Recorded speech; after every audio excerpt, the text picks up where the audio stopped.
we're gonna head up to Miggy's. Miggy's a friend and neighbor of mine.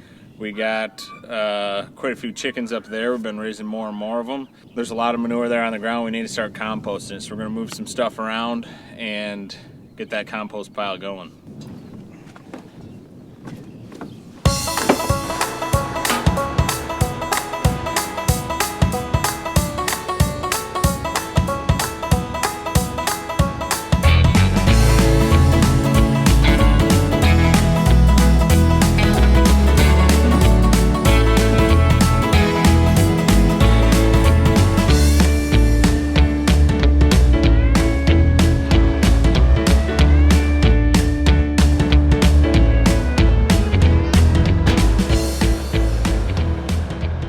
Alright, so here's all the manure we've been hauling out all winter long. There's a lot of shavings in here. Now, for compost, you need nitrogen and carbon. And I don't know the right mix to that. I don't remember what it is. But it really doesn't matter. It's not that scientific. But it's not going to compost good laying down here like this. You need at least 3 foot by 3 foot by 3 foot to get a good compost going. Heat going. Chicken manure is really high in nitrogen, but we have plenty of carbon in here because we're using pine shavings. Or here's some old pig manure from when Miggy had a pig. We're gonna stir that. I mean, that's pretty well composted, but it needs some more. We weren't stirring it because I didn't have equipment to do that. And there's a bunch of old manure soot. There's actually a cement floor under here. We're gonna see if we can scrape down to that and start our compost piles on here. That way we can stir it, keep track of it good. Now I could haul all this to my place and put it in my own compost pile, but that thing's so big, and why haul it more than you need to haul it? So we're gonna see if we can clean this up, get a good system going up here, because we're raising quite a few chickens up here, and I plan on utilizing this barn more for chickens. Younger chickens that can't go outside yet, and it's a 20 foot by 40 foot pole barn, an older one, but it's got plenty of potential, that's for sure. But it needs to be redone on the inside. 20 foot by 20 foot of it is insulated. That's the part I'm using, and it works pretty well. So let's hop in the Bobcat and tear some stuff up.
This looks a lot better. This right here will compost down a lot faster. It's going to shrink a little bit. You're going to get a lot less leakage on it than when you had it spread out. And sure, you could take this and put it out on your pastures right now. But for one, it's way too muddy to put it on the pasture. You're going to do a lot of damage to it. And for two, this is going to break down and actually create more microorganisms and going to trap more beneficial nutrients in it that you can then put on your pasture. Probably stir it every 2 weeks. It doesn't need to be stirred every week, but that depends. You can see how it starts breaking down, and I'll probably get a compost. I need to get a compost probe to see how well it's heating up, but usually you can tell just by looking at it. We still got quite a mess here, but it's pretty soft. I'm going to let it dry out a little bit and do a little bit more work to it. I finally got that stubborn tree down. There's a lot of junk trees around here we need to clean up, and I should probably fix the driveway a little bit. Back here, actually, we're going to start grazing this. You know, this is only like half an acre, but we can get some calves down here. Right now it's just all weeds and whatever, but I plan on out here, instead of planting it all, just put some cattle on it, feed some hay. Gonna start doing that pretty soon here. They'll eat a lot of this dried up grass. This is pretty sandy ground here, so I can get on it a lot sooner than I could any other place. So, well, that's gonna be it for tonight. Gonna go meet up with Liddy and the kids. They're making freezer meals, so I think they said they had pizza for us though. So that's a little bit about compost. We got a lot more with compost going on at our place. And also, you've probably seen some dead chickens in there rolling around, and you know, that's just part of farming. Chicken dies, put it in the compost pile, and that's the best thing for it. It breaks down. All those nutrients are going to go back into the soil,